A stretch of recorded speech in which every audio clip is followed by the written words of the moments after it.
Hai adik-adik, kembali lagi dengan Kak Rina di online class 101. Kali ini kita akan belajar kelas 6 tema 9 di subtema 2 benda angkasa luar dan rahasianya. Di pembelajaran 3 kita akan belajar bahasa Indonesia, IPS dan PPKN di halaman 97 sampai dengan 106.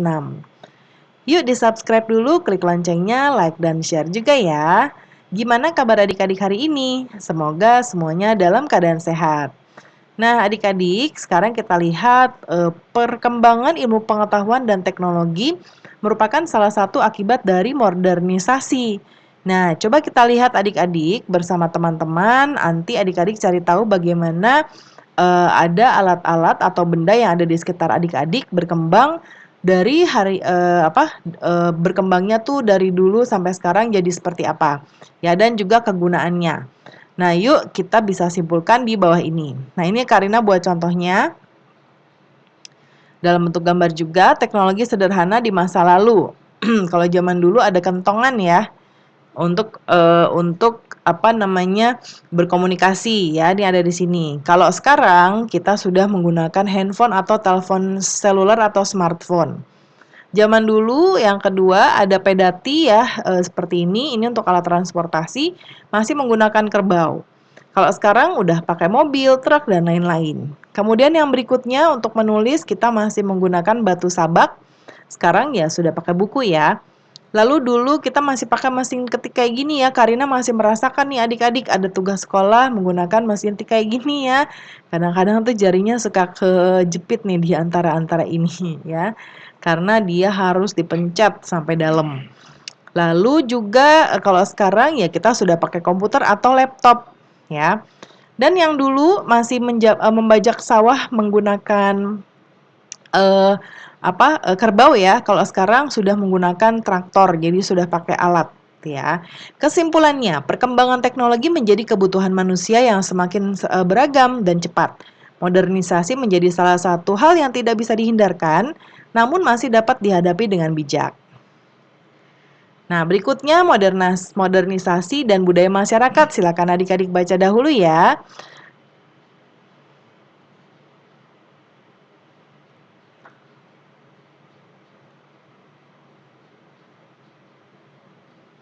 Nah, kemudian berikutnya kita akan melakukan kegiatan menggunakan ringkasan dalam bentuk peta pikiran. Karina sudah buatkan contohnya di sebelah kanan. Tadi modernisasi dan budaya masyarakat. Ciri masyarakat modern sikapnya terbuka terhadap sesuatu yang baru. Ya, lalu sebelah sini sikap mentalnya mudah menerima jika sesuai norma, ada juga yang menolak atau menyesuaikan jika tidak sesuai norma. Ya, pada intinya rajin tepat waktu, berani mengambil resiko ya, disiplin, bersaing, adil, jujur, toleran dan peduli lingkungan. Ya, lalu dalam mempertahankan kebiasaan lamanya secara tradisi, menggantikannya atau menyesuaikannya. Lalu contohnya ada di Jember Fashion Carnaval atau JFC yang ada di contoh tadi ya. Lalu berikutnya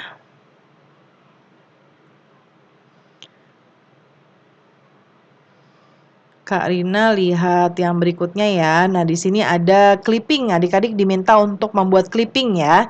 Clippingnya ini bisa berpasangan atau tunggal Bapak Ibu guru. Membuat artikel clippingnya dari artikel dan gambar dari surat kabar, majalah atau media lain ya. Nah, yang ini harus menjelaskan modernisasi terhadap budaya masyarakat Indonesia. Nah, sekarang selanjutnya kita akan menjawab yang bagian tulislah kesimpulanmu tentang pemahaman yang kamu dapatkan tentang pengaruh modernisasi terhadap budaya masyarakat, terutama masyarakat di Indonesia. Nah, seperti ini ya, pengaruh modernisasi terhadap perubahan budaya masyarakat Indonesia, yaitu perubahan dari cara-cara tradisional ke cara baru yang lebih maju dan dimaksudkan untuk meningkatkan kesejahteraan masyarakat. Nah, berikutnya ada bacaan berkunjung ke Observatorium Bosca ya. Ini yang ada di Lembang, Bandung, Jawa Barat. Silakan adik-adik baca dahulu. Nah, sekarang berdasarkan cerita fiksi di atas, lakukan kegiatan berikut. Yang A, bagilah cerita di atas menjadi 3 yaitu awal, tengah, dan akhir. Ya, kita langsung buat di diagramnya ya. Tadi kasih judulnya dulu, berkunjung ke Observatorium Bosca. Kemudian awalnya rombongan siswa kelas 6 sekolah Rima mengunjungi Observatorium Bosca di Lembang, Bandung, Jawa Barat. Lalu di bagian tengah di dalam observatorium mereka mendengar suara seseorang nangis. Ternyata Agatha, teman satu sekolah Rima, tertinggal dari rombongan.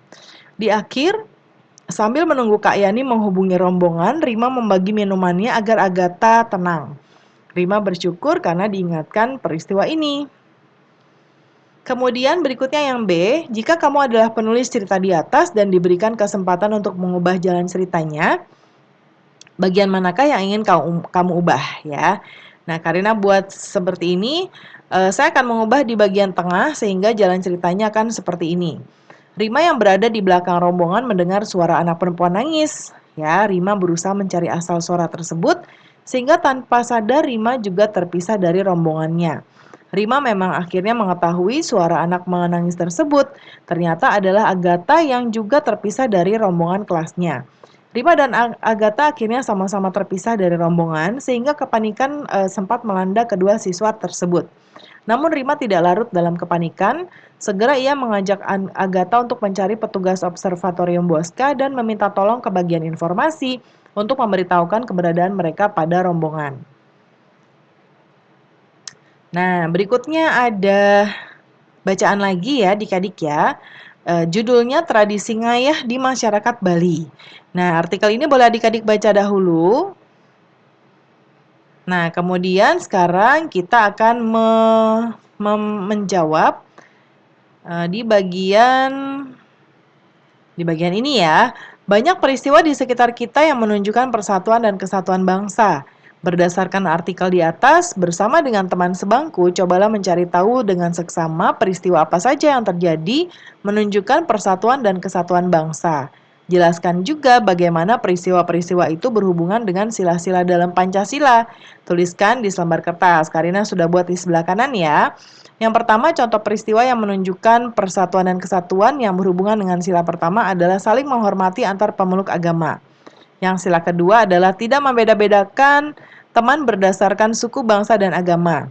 Yang sila ketiga adalah memilih menggunakan produk-produk dalam negeri daripada produk impor. Lalu di sila keempat, yaitu tidak memaksakan pendapat kepada orang lain. Sila kelima yaitu memberikan sumbangan bagi korban bencana alam. Nah, berikutnya bersama teman kelompok, carilah artikel di majalah atau surat kabar yang menjelaskan tentang peristiwa persatuan dan kesatuan di masyarakat kita. Ya, nah kita coba lihat di bawah sini ada bacaan tentang Las Harfa berangkatkan relawan bantu korban gempa Majene. Nah, ini dari Republika ya adik-adik ya. Nah, ini boleh kita baca. Bantuan awal yang diberikan untuk tanggap bencana ini berupa dapur umum, makanan cepat saji, pakaian, selimut, dan kebutuhan lain yang memang sangat dibutuhkan. Ungkap Indah. Indah juga mengatakan bahwa dalam jangka panjang, Las Harfa akan mendampingi para penyintas secara berkelanjutan. Nah, untuk selanjutnya, Las Harfa akan melakukan proses pemberdayaan menggerakkan ekonomi warga yang terdampak bencana. Ya, sampai saat ini Las Harfa juga terus mengajak seluruh elemen masyarakat untuk saling bahu-membahu membantu para korban bencana gempa Majene, Sulawesi Barat yang saat ini sangat membutuhkan bantuan. Selain itu, Las Harfa juga turut merespon bencana lainnya yang terjadi di Indonesia dimulai dari longsor Sumedang, meletusnya Gunung Semeru hingga banjir di Kalimantan Selatan. Las Harfa kuatkan Indonesia dengan kepedulian-kepedulian dari para donatur ya, mozaki, ya komunitas, masjid, sekolah-sekolah dan semua elemen lainnya. Kemudian untuk telaahnya, kegiatan yang dilakukan oleh Las Harfa sesuai dengan sila kedua Pancasila yaitu kemanusiaan yang adil dan beradab. Mereka menunjukkan nilai kemanusiaan yang menekankan rasa kasih sayang yang beradab. Kegiatan yang mereka lakukan semakin memperkokoh persatuan dan kesatuan bangsa. Nah, terakhir di Ayo Renungkan, pernahkah kamu membayangkan jika hidup sama seperti ketika orang tua dan kakek nenekmu hidup?